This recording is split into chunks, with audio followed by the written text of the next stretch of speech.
गृहमंत्री अमित शाह ने दिल्ली के राजौरी गार्डन और त्रिनगर विधानसभा में प्रचार किया। कहा, आपदा सरकार ने दिल्ली की जनता को सिर्फ धोखा दिया। अमित शाह ने यमुना नदी में गंदगी का मुद्दा उठाया। कहा, बीजेपी की सरकार बनी तो साबरमती रिवर फ्रंट की तरह यमुना रिवर फ्रंट बनाएंगे। अमित शाह ने जनता को दिया भरोसा। कहा, कोई भी योजना बंद नहीं होगी, हम उन वादों को पूरा करेंगे जिसको आपदा वाले पूरा नहीं कर पाए। बीजेपी के 1700 अनाधिकृत कॉलोनियों के मालिकाना हक देने के वादे पर केजरीवाल का पलटवार। कहा, यह तो वही वादा है जो पीएम ने 2015 और 2020 में किया था। आप नेता मनीष सिसोदिया ने बीजेपी के संकल्प पत्र को जुमला पत्र बताया। कहा, बीजेपी दिल्ली में हार मान चुकी है। मनीष सिसोदिया बोले, दिल्ली की आबादी 2.5 करोड़ है और अमित शाह सिर्फ 50,000 नौकरियां देने की बात करते हैं। अमित शाह की बंद दुकानों को खुलवाने की वादे पर बोले, आप कैंडिडेट सौरभ भारद्वाज 2017 में दुकानों को सील किया गया था, उस वक्त एमसीडी में बीजेपी थी।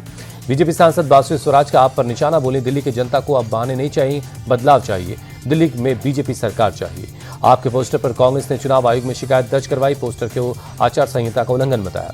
आपके पोस्टर से नाराज कांग्रेस उम्मीदवार संदीप दीक्षित बोले, मानहानि का मुकदमा करूंगा। दिल्ली चुनाव पर बोले अनुराग ठाकुर, हमने जो वादे किए हैं वो पूरे करेंगे, जो योजनाएं चल रही हैं उसे चालू रखेंगे। इंडिया टीवी के चुनाव मंच पर कई दिग्गज नेता पहुंचे। अरविंद केजरीवाल बोले, बीजेपी के पास चुनाव के मुद्दे नहीं है।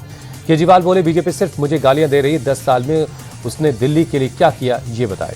चुनाव मंच पर दिल्ली के सीएम आतिशी बोली, हमने दिल्ली के लोगों को काम करके दिखाया है, बीजेपी के संकल्प पत्र पर लोगों को भरोसा नहीं है। आतिशी ने बीजेपी पर पलटवार किया। कहा, आपदा बीजेपी के अंदर है, उनके पास कोई नैरेटिव नहीं है। चुनाव मंच पर दिल्ली बीजेपी अध्यक्ष वीरेंद्र सचदेवा का दावा, दिल्ली में 27 साल का वनवास खत्म होगा, डबल इंजन की बनेगी सरकार। चुनाव मंच में केजरीवाल पर जमकर बरसे रमेश भिदुड़ी। बोले, दिल्ली के लिए केजरीवाल ठग है। आपके चुनाव चिन्ह पर बीजेपी नेता सुधांशु त्रिवेदी बोले, झाड़ू सिखाती है, एक है तो सेफ है, बटेंगे तो कटेंगे। शराब नीति पर आप नेता मनीष सिसोदिया ने कहा, हमारी शराब नीति को कई राज्यों ने कॉपी किया है, इसमें कुछ भी गलत नहीं था। चुनाव मंच में पंजाब के सीएम भगवंत मान ने दावा किया। कहा, चौथी बार अरविंद केजरीवाल दिल्ली के सीएम बनेंगे।